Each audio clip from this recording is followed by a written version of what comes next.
ओम नमो भगवते वासुदेवाय। श्रीमद् भागवत गीता छठा अध्याय ध्यान योग।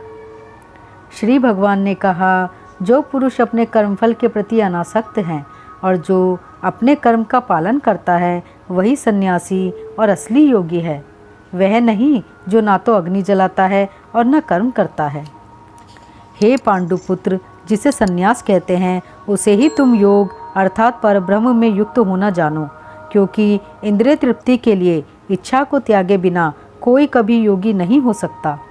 अष्टांग योग के नव साधक के लिए कर्म साधन कहलाता है और योग सिद्ध पुरुष के लिए समस्त भौतिक कार्यकलापों का परित्याग ही साधन कहा जाता है। मनुष्य को चाहिए कि अपने मन की सहायता से अपना उद्धार करे और अपने को नीचे ना गिरने दे। यह मन बुद्धि जीव का मित्र भी है और शत्रु भी। जिसने मन को जीत लिया है उसके लिए मन सर्वश्रेष्ठ मित्र है, किंतु जो ऐसा नहीं कर पाया उसके लिए मन सबसे बड़ा शत्रु बना रहेगा।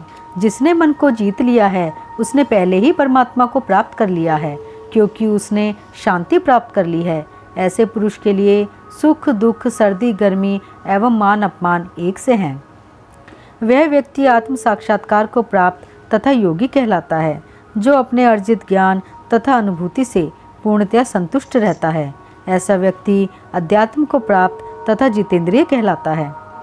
वह सभी वस्तुओं को, चाहे वे कंकड़ हो, पत्थर हो या कि सोना, एक समान देखता है। जब मनुष्य निष्कपट हितैषियों, प्रिय मित्रों, तटस्थों, मध्यस्थों, ईर्ष्यालुओं, शत्रुओं तथा मित्रों, पुण्यात्माओं एवं पापियों को समान भाव से देखता है तो वह और भी उन्नत माना जाता है। योगी को चाहिए कि वह सदैव अपने शरीर, मन तथा आत्मा को परमेश्वर में लगाए, एकांत स्थान में रहे और बड़ी सावधानी के साथ अपने मन को वश में करे। उसे समस्त आकांक्षाओं तथा संग्रह भाव की इच्छाओं से मुक्त होना चाहिए। योगाभ्यास के लिए योगी एकांत स्थान में जाकर भूमि पर कुशा बिछा दे और फिर उसे मृगछाला से ढके तथा ऊपर से मुलायम वस्त्र बिछा दे। आसन न तो बहुत ऊंचा हो न बहुत नीचा, यह पवित्र स्थान में स्थित हो। योगी को चाहिए कि इस पर दृढ़तापूर्वक बैठ जाए और मन, इंद्रियों तथा कर्मों को वश में करते हुए तथा मन को एक बिंदु पर स्थिर करके हृदय को शुद्ध करने के लिए योगाभ्यास करे।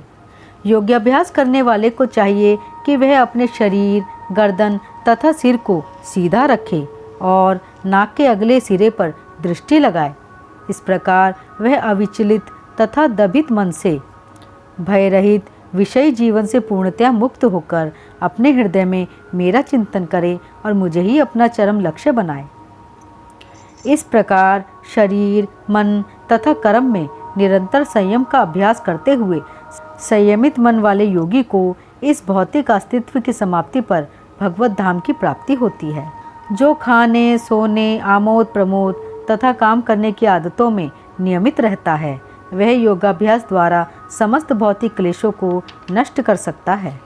जब योगी योगाभ्यास द्वारा अपने मानसिक कार्यकलापों को वश में कर लेता है और अध्यात्म में स्थित हो जाता है, अर्थात समस्त भौतिक इच्छाओं से रहित हो जाता है, तब वह योग में सुस्थिर कहा जाता है। जिस प्रकार वायु रहित स्थान में दीपक हिलता डुलता नहीं, उसी तरह जिस योगी का मन वश में होता है वह आत्म तत्व के ध्यान में सदैव स्थिर रहता है। सिद्धि की अवस्था में, जिसे समाधि कहते हैं, मनुष्य का मन योगाभ्यास के द्वारा भौतिक मानसिक क्रियाओं से पूर्णतः संयमित हो जाता है। इस सिद्धि की विशेषता यह है कि मनुष्य शुद्ध मन से अपने को देख सकता है और अपने आप में आनंद उठा सकता है।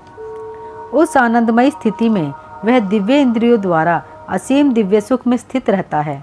इस प्रकार स्थापित मनुष्य कभी सत्य से विपत नहीं होता और इस सुख की प्राप्ति हो जाने पर वह इससे बड़ा कोई दूसरा लाभ नहीं मानता। ऐसी स्थिति को पाकर मनुष्य बड़ी से बड़ी कठिनाई में भी विचलित नहीं होता। यह निस्संदेह भौतिक संसर्ग से उत्पन्न होने वाले समस्त दुखों से वास्तविक मुक्ति है। मनुष्य को चाहिए कि संकल्प तथा श्रद्धा के साथ योगाभ्यास में लगे और पथ से विचलित ना हो। उसे चाहिए कि मनोधर्म से उत्पन्न समस्त इच्छाओं को निरपवाद रूप से त्याग दे और इस प्रकार मन के द्वारा सभी ओर से इंद्रियों को वश में करे। धीरे धीरे क्रमशः पूर्ण विश्वास पूर्वक बुद्धि के द्वारा समाधि में स्थित होना चाहिए और इस प्रकार मन को आत्मा में ही स्थित करना चाहिए तथा अन्य कुछ भी नहीं सोचना चाहिए। मन अपनी चंचलता तथा स्थिरता के कारण जहाँ कहीं भी विचरण करता हो, मनुष्य को चाहिए कि उसे वहाँ से खींचे और अपने वश में लाए। जिस योगी का मन मुझ में स्थिर रहता है वह निश्चय ही दिव्य सुख की सर्वोच्च सिद्धि प्राप्त करता है। वह रजोगुण से परे हो जाता है। वह परमात्मा के साथ अपनी गुणात्मक एकता को समझता है और इस प्रकार अपने समस्त विगत कर्मों के फल से निवृत्त हो जाता है।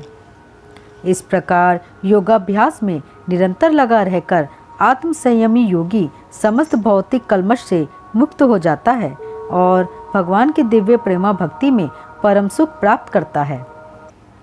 वास्तविक योगी समस्त जीवों में मुझको तथा मुझ में समस्त जीवों को देखता है। निस्संदेह स्वरूप सिद्ध व्यक्ति मुझ परमेश्वर को सर्वत्र देखता है। जो मुझे सर्वत्र देखता है और सब कुछ मुझ में देखता है, उनके लिए ना तो मैं कभी अदृश्य होता हूँ और ना वे मेरे लिए अदृश्य होते हैं। जो योगी मुझे तथा परमात्मा को अभिन्न जानते हुए परमात्मा की भक्ति पूर्वक सेवा करता है, वह हर प्रकार से मुझ में सदैव स्थित रहता है। हे अर्जुन, वह पूर्ण योगी है जो अपनी तुलना में समस्त प्राणियों की उनके सुखों तथा दुखों में वास्तविक समानता का दर्शन करता है। अर्जुन ने कहा, हे मधुसूदन, आपने जिस योग पद्धति का संक्षेप में वर्णन किया है वह मेरे लिए अव्यवहारिक तथा असहनीय है, क्योंकि मन चंचल तथा अस्थिर है। हे कृष्ण, चूँकि मन चंचल, हठीला तथा अत्यंत बलवान है, अतः मुझे इसे वश में करना वायु को वश में करने से भी अधिक कठिन लगता है। भगवान श्री कृष्ण ने कहा, हे महाबाहु कुंती पुत्र, निस्संदेह चंचल मन को वश में करना अत्यंत कठिन है, किंतु उपयुक्त अभ्यास द्वारा तथा विरक्ति द्वारा ऐसा संभव है। जिसका मन चंचल है उसके लिए आत्म साक्षात्कार कठिन कार्य होता है, किंतु जिसका मन संयमित है और जो समुचित उपाय करता है उसकी सफलता ध्रुव है, ऐसा मेरा मत है। अर्जुन ने कहा, हे कृष्ण, उस असफल योगी की गति क्या है जो प्रारंभ में श्रद्धापूर्वक आत्म साक्षात्कार की विधि ग्रहण करता है, किंतु बाद में भौतिकता के कारण उससे विचलित हो जाता है और योग सिद्धि को प्राप्त नहीं कर पाता।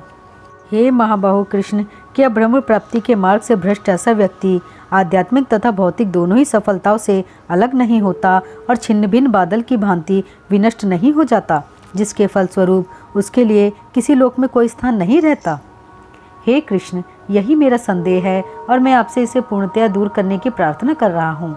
आपके अतिरिक्त अन्य कोई ऐसा नहीं है जो इस संदेह को नष्ट कर सके। भगवान ने कहा, हे प्रथापुत्र, कल्याण कार्यों में निरत योगी का ना तो इस लोक में और न परलोक में ही विनाश होता है। हे मित्र, भलाई करने वाला कभी बुराई से पराजित नहीं होता। असफल योगी पवित्र आत्माओं के लोकों में अनेकानेक वर्षों तक भोग करने के बाद या तो सदाचारी पुरुषों के परिवार में या कि धनवानों के कुल में जन्म लेता है, अथवा वह ऐसे योगियों के कुल में जन्म लेता है जो अति बुद्धिमान है। निश्चय ही इस संसार में ऐसा जन्म दुर्लभ है।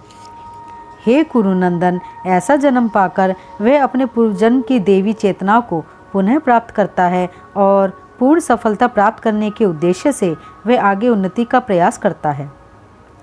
अपने पूर्व जन्म की देवी चेतनाओं से वह न चाहते हुए भी स्वतः योग के नियमों की ओर आकर्षित होता है।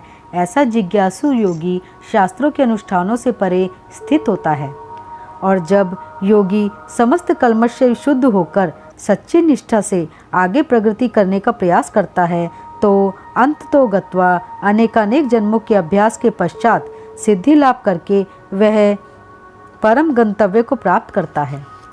योगी पुरुष तपस्वी से, ज्ञानी से तथा सकाम कर्मी से बढ़कर होता है। अतः हे अर्जुन, तुम सभी प्रकार से योगी बनो और समस्त योगियों में से जो योगी अत्यंत श्रद्धापूर्वक मेरे परायण हैं, अपने अंतःकरण में मेरे विषय में सोचता है और मेरी दिव्य प्रेमा भक्ति करता है, वह योग में मुझसे परम अंतरंग रूप से युक्त रहता है और सबों में सर्वोच्च है।